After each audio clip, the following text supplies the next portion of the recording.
सो क्या हाल है दोस्तों, welcome back to the channel again. तो अभी बज रहा है सुबह का 4 और भाई अभी उठा हूँ और निकल चुका हूँ घर से।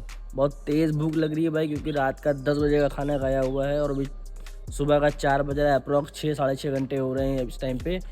तो अभी तो निकलते हैं भाई, घूमते फिरते देखते हैं कहाँ चल रहे हैं घूमने फिरने, और कोशिश करेंगे थोड़ा सा और क्रिएटिव करने को अपने ब्लॉग को धीरे धीरे, और थोड़ा सा और गैप कम करने का। जो इतना टाइम हो रहा है एक एक ब्लॉग के बीच में, जो काफ़ी दिन तक ब्लॉग नहीं आ रहा, तो कोशिश करूँगा आपसे कि ब्लॉग का गैप थोड़ा सा कम हो जाए अब।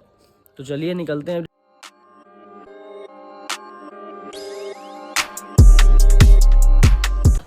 यहाँ तो भाई मेले की तैयारियां चल रही हैं, दुकानें उकानें लग चुकी हैं एकदम पूरी चकाचक। काफ़ी हद तक दुकानें लग चुकी हैं, चल रही है पूरी मेले की तैयारी भाई। शायद से आज ही मेला है कि कल है, ध्यान नहीं मुझे, बट मम्मी ने शायद बताया था कि आज ही मेला है यहाँ पे।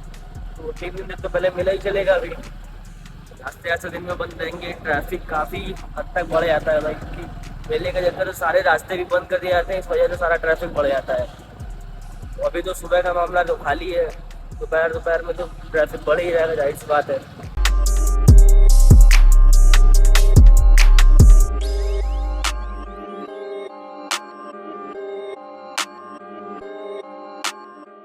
हाँ जी, तो आप लोगों से एक बात तो और क्लियर करनी है भाई। देखो, 2024 के इलेक्शंस आ रहे हैं लोकसभा वाले, तो आपको मालूम है भाई कि आपके लिए सबसे बेस्ट नेता और सबसे बेटर नेता कौन सा है।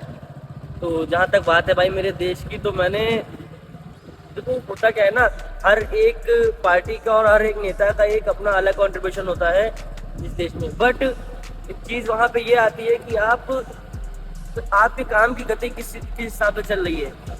तो भाई जाहिर सी बात है, हम तो कट्टर बीजेपी वाले हैं।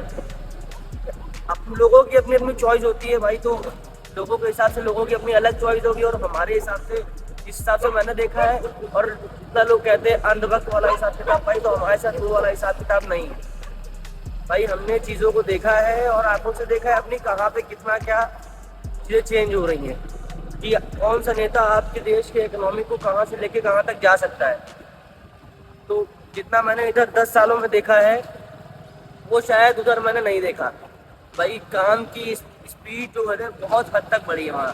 बीजेपी के आने के बाद 2014 से 2024 के बीच में आप चीज़ें उठा के देखेगा, चाहे रोड का इंफ्रास्ट्रक्चर हो, चाहे देश की इकोनॉमी हो, चाहे क्रिएटर्स के लिए कुछ करना हो, तो मोदी जी ने, आई थिंक कि मेरे हिसाब से नरेंद्र मोदी जी से बेटर नेता देश के लिए अभी के टाइम में तो कोई नहीं है। इन फ्यूचर अगर कुछ ऐसी चीज़ें होती हैं कि कोई बेटर नेता आता है, तो वो एक अलग का पॉइंट ऑफ व्यू है, लेकिन अभी के टाइम पे नरेंद्र मोदी जी से बेटर नेता कोई नहीं है भाई। कितना भी कुछ हो भाई, 70 साल में इतने एम्स बने, इतने मेडिकल कॉलेज बने, बट 10 साल में जितने बने हैं ना, उनके कंपैरेटिवली बहुत ही कम काम हुआ 70 साल में जो होना चाहिए था। आई थिंक कि अगर 70 साल बीजेपी रहती सत्ता में, तो चीज़ें बहुत ही अलग होती और हम शायद अमेरिका को पीछे छोड़ चुके होते। तो बहुत बड़ा हाथ है योगी जी का और मोदी जी का, और जो रोड इंफ्रास्ट्रक्चर इतना बढ़िया हुआ है हमारे देश में भाई, उसके लिए नितिन गडकरी जी को दिल से सलाम है भाई। कि वो एक ऐसे नेता मुझे लगते हैं भाई कि, और बाकी एक चीज़ और आपको बताता हूँ, इस समय जो IPL चल रहा है, उसमें भाई BCCI का इतना बड़ा जो कंट्रीब्यूशन है, बहुत बड़ा कंट्रीब्यूशन है। लोग कहते हैं कि जय शाह ने क्या किया क्या नहीं किया। भाई आपको एक चीज़ बताता हूँ मैं, कि जय शाह ने क्या किया और क्या नहीं किया। लोग पूछते हैं कि जिस बंदे ने कभी आज तक बैट नहीं पकड़ा, उसको इन्होंने BCCI का अध्यक्ष बना दिया। तो एक चीज़ आपको और क्लियर कर देना चाहता हूँ ना, जिस समय पे एक टाइम पे शरद पवार जी भी BCCI के अध्यक्ष हुआ करते थे, उन्होंने कोई गोल्ड मेडल नहीं लेके आए थे। तो इस चक्कर से कभी ये मत कहिए कि हर एक नेता का अपना एक अलग कंट्रीब्यूशन है इस देश में। हाँ, एक चीज़ और, जैसे अभी IPL की बात छेड़ी हमने, तो उससे एक चीज़ माइंड में और आई कि हार्दिक पांड्या, मुंबई इंडियंस, तो जैसे पब्लिक इस समय यार ट्रोल कर रही है हार्दिक पांड्या को। भाई एक चीज़ आप लोग को बता दूं कि वो बंदा हमारी ही कंट्री को रिप्रेजेंट करता है, हमारे ही देश को रिप्रेजेंट करता है। तो आप लोग एक बंदे को इतना ज़्यादा ट्रोल कर देते हो। आप सिर्फ 2 महीने के एक लीग के लिए, सिर्फ एक 2 महीने की लीग के लिए आप किसी बंदे को इतना ज़्यादा ट्रोल कर देते हो कि वो खुद से परेशान हो जाता है। आप शायद उसके आंकड़े भूल जाते हैं कि उसने हमारे देश के लिए क्या किया है और क्या नहीं किया है। आपको सिर्फ और सिर्फ इतने बड़े बड़े नाम में आ जाते हैं, रोहित शर्मा, विराट कोहली। सिर्फ आपको मैं ये नहीं कहूँगा कि भाई वो लोग उनका कंट्रीब्यूशन नहीं है, उनका कंट्रीब्यूशन है, पर आप बड़े प्लेयर को एक इतना बड़ा प्लेयर बना देते हो और जिसको आपको उठाना चाहिए आप उसे नहीं उठाते हो, और बल्कि आप जहाँ पे नहीं दिखाना चाहिए जिन चीज़ों को आप उनको दबाते हुए चले जाते हो। इसलिए कहूँगा भाई उस बंदे को इतना ट्रोल मत करो यार, क्योंकि उसके आंकड़े बहुत बड़े हैं। उसने ऐसी ऐसी सिचुएशन से इंडिया को बाहर निकाला है जहाँ पे सिर्फ वही बंदा निकाल सकता था। और अगर ओडीआई वर्ल्ड कप में भाई 2023 में अगर हार्दिक पांड्या अवेलेबल होता तो ये गारंटी थी, सिर्फ और सिर्फ उसी बंदे की कमी खल रही थी, वो निकाल देता आपको वहां से और वो वर्ल्ड कप हमें दिलाता। लेकिन लोग ये समझते नहीं है ना, सिर्फ और सिर्फ उस एक बंदे को ट्रोल करने लगते हैं इस चीज को लेके कि उसने कैप्टनसी ले ली। भाई कैप्टनसी सिर्फ और सिर्फ उसके हाथ में नहीं थी ना, चाहते तो नीता अंबानी मना कर सकती थी, आकाश अंबानी मना कर सकता था, पर उन्होंने नहीं मना किया। क्यों नहीं मना किया भाई? क्योंकि उनको भी तो प्रॉफिट दिख रहा होगा ना उससे। एक चीज यही कहूंगा भाई कि उस बंदे को इतना ज्यादा ट्रोल मत करो, उसका कंट्रीब्यूशन हमारी इंडियन टीम में बहुत बड़ा है।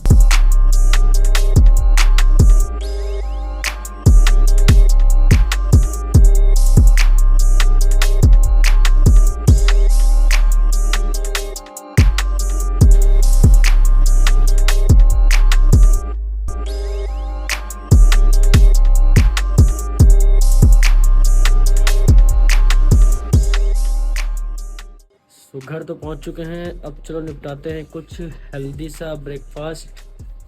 देखते हैं ये ब्लूबेरी नहीं, मैंगो चलेगा अपने को, साथ में ये मूसली। चलो खाते हैं।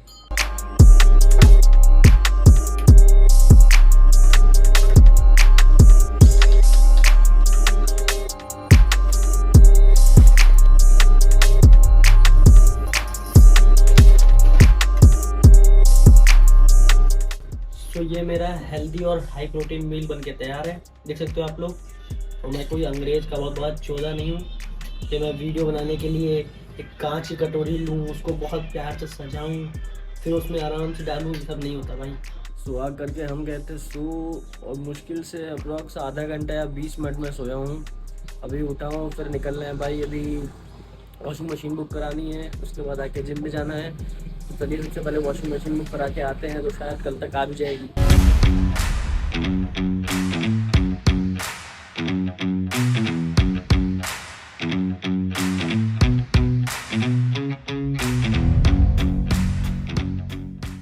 तो वॉशिंग मशीन ऑर्डर कर चुके हैं क्रोमा से भाई। अब निकल रहे हैं खाने के लिए, क्योंकि भूख लग रही है बहुत तेज़।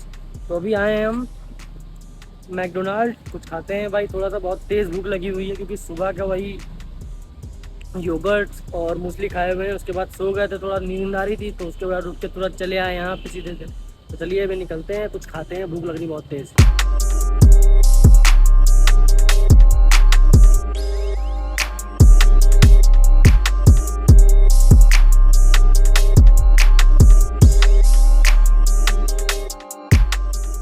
तो पहुंच चुके हैं अभी जिम, अब करेंगे अपना वर्कआउट। शायद आज शोल्डर लगाएंगे। तो चलिए बनाते हैं अपना pre workout. Pre workout P के स्टार्ट करते हैं अपना वर्कआउट।